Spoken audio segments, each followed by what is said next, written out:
Start off by just painting the interior. I am using a chalk paint because I like the black matte look of the chalk paint. And all I'm doing to start with, and it does not have to be super neat, is just to paint the interior of my carving spots. I'll just show you real quick on this one. I just took a small brush and I'm just gobbing it in there.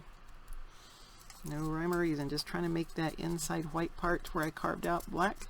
And if I get a little bit out on the edge, that's okay, because we're going to be adding stuff, wiping stuff, coloring up more stuff, throwing on more color, throwing on mosses. So don't be too picky. If you do get something really bad like I just did right there and smeared it all over, just rub it off, or get you a wet paper towel and rub it off. You also can have some orange paint on hand, which I do, and that way if there's some spots that get too dark, I can always, and it won't come off, I can just paint over it again with orange. Okay, so that's all. That's how I paint my eyes and my mouth. I just do it really globbity. And then once it dries, it's a nice matte color, which to me it looks more vacant. It gives them a more vacant, I guess, creepy expression. But if you only have gloss paint, that's fine too. You know, it can be a little glossy. Where we added the hot glue on this guy, you will want to paint over that, because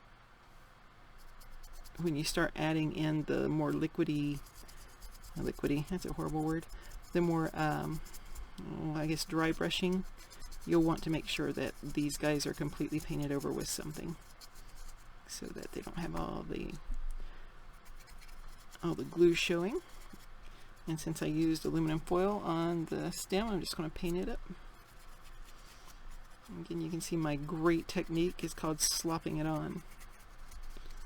Just slop it on there. And the first part of painting is done.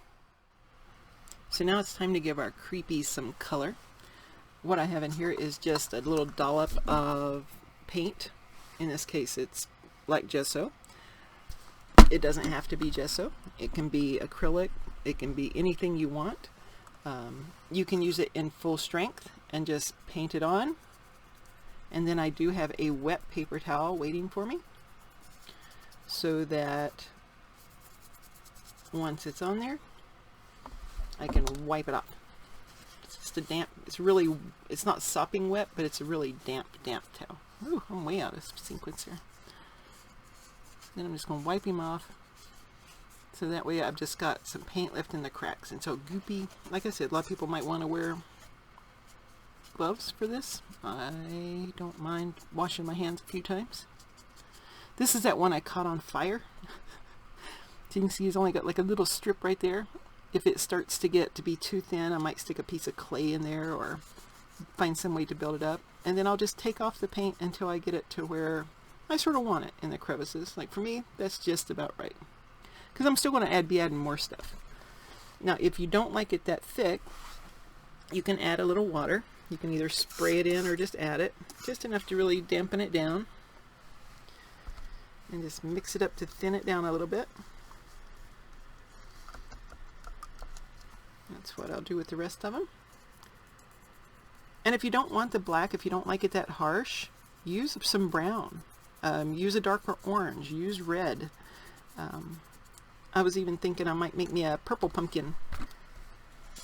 I'm still thinking this guy might end up being a spider. I'm trying to figure out what to make his legs out of. Maybe I got some wire. A friend of mine, Andrea, one day we went to the local, because we're in Idaho, we have a local, well, it's about 20-minute drive, military surplus store. And they had this massive, huge coil of copper wire, which it wasn't full copper, it's sort of a brass, so it's a little hard, but it was bendable and perfect for crafts, and she is extremely crafty. I'm a crafter. She takes it to the point of being an artist, in my opinion. Sometimes I make a few things that I go, ooh, that looks pretty good, but then when I see her stuff, I'm just like, oh, that's really good. I'll get it put away soon. I'm starting to really like this guy. I'm thinking googly eyes is a definite for this guy.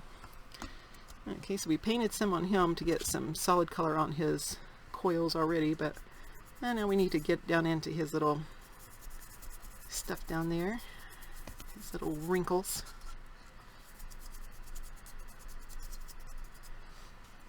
Now I'm wanting more off of him, so I'm gonna make my towel a little wetter. I'm just spraying it with a spray bottle.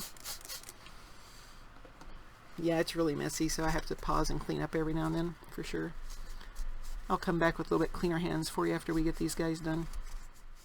After your black paint has dried, then it's time to start adding a few more colors onto it. You can do greens, whites, browns, just whatever you like. And since I already have some black paint left, instead of pulling out my brown paint, I'm just going to add a little drop or two of orange onto the side. This paint is probably 8 years old, so I'm grateful that it's still liquid. And I'm not going to mix it all the way because that would be too much black. But if I just mix a little bit of orange with a little bit of black, I'm going to get a brown color. And I'll just do it up here on the side so it stays a little bit more orangey. Because red and black make a brown, but if you want it to be a little lighter brown, you just add more yellow. In this case, I'm going to add a little bit more. Now, if you have the Waverly Antique Wax, I actually like that better, but some people don't. But now you can see we got some brown in there. I don't know if you can tell the difference, but there's brown. And I'm going to do just about the same thing, but I'm not going to do it all over. I'm just going to pick and choose like some areas, like maybe around the edges. I also stuck on the, what are those things called? Yeah, the stems. Stuck on the little stems while I was waiting for my black stuff to dry because I forgot about them. You can go on and brush it on a little bit on the stems if you want,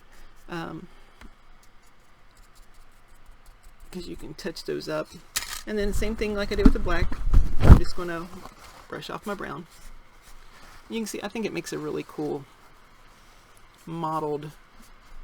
I'm not wiping it as hard as I did the black, I'm just sort of dabbing it off more than anything.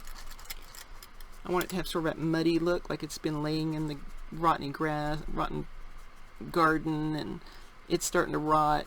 So it's just going to dab it on a little few other spots. And it also helps to subdue that bright orange, which is what I like. Now, some people might want it bright orange. And don't forget, if you don't want to do the melting part, try one and see if you don't like them melted. I mean, not melted. Because you might like them not melted. You might just like to carve out your little face and paint them black and do them that way. And not have them all wookie yicky. Okay, and now I'm going to let him dry just like that. And I'm going to do that to all the rest of them. And then I'll come back and do the next step with the whites and greenish colors. Okay, so this part is the last part before we start adding the fun stuff like the mold looking stuff and the moss and eyes and teeth. And what I need to do is to make it look like there are some spots that are starting to turn white and pasty. And so you can either use white paint or tan, or take white and put just a little teeny bit of green in it. I've been using the Celery Chalk Waverly because it's a really pasty green look. And I've been using the Rustic Wilderness Distress Paint by Tim Holtz to add a little bit more green to it to make it look like it still has some life going on in there. So what I'll do is I'll add this one first, and you can use your fingers or you can use your paintbrush. And what you want to do is not very, just pick and choose some spots. Like here you might want to just put, like, say a little bit right here next to the stem, and then I'm just going to rub it in so it looks all icky. And then I'll wipe it off. You could just use the paper towel if you don't want to rub it in with your fingers. That wasn't quite dry. Make me a spot right here. You know, you don't have to calculate anything. You don't have to plan it any certain way. You just want it to look a little pasty. So you can see on these how once it dries, it looks, and once you get the moss on, it looks really just, ugh. But that's all that is just me throwing on some whitish greenish paint. And like I said, you could use tan, you could use just white if you want to, but I do like it better with just a little bit of green in it because it gives it that feeling of mold starting to grow in the crevices, or a little bit of life trying to cling on to it. Also, you could use a Q-tip. I've used a Q-tip before and it works really well because it takes off a lot of it as it puts it on. And it's okay to leave some of it smushing up against in color because it gives a great contrast between, you know, like the dark stuff. This is just the epoxy clay that I stuck on that one. Remember when I made the little swirly swirls? So I made some more swirly swirls for these guys.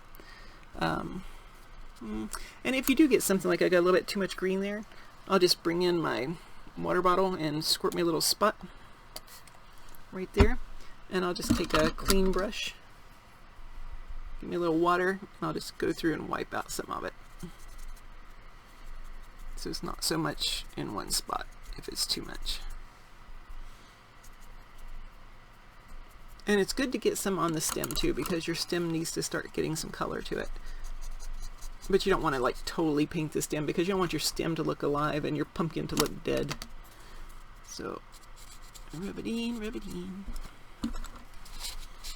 And not in very huge spots. You don't want to do like half the pumpkin in it. Just some spots so it looks like it's starting to cake up there a little bit.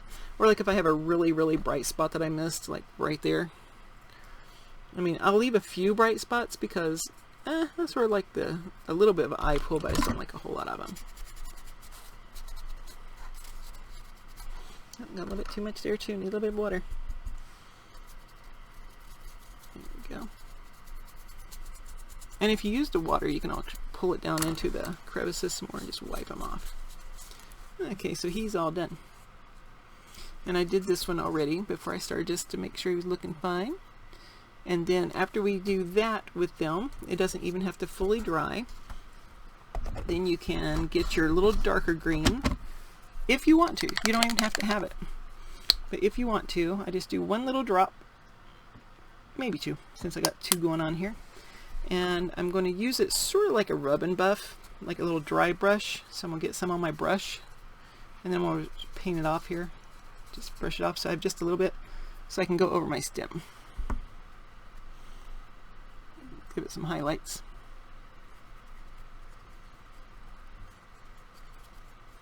And I might even do a little bit around the base of the pumpkin where he's starting to get all goopy. Maybe even a little touch here on his mouth, but not much. Very, very little of the dark green. And do it again on this guy. Well, this guy. And if you notice that you took out too much of your light color, just go back on with some more. Or if you took out too much of your black, just go back in with the black. It's pretty easy just to fix anything.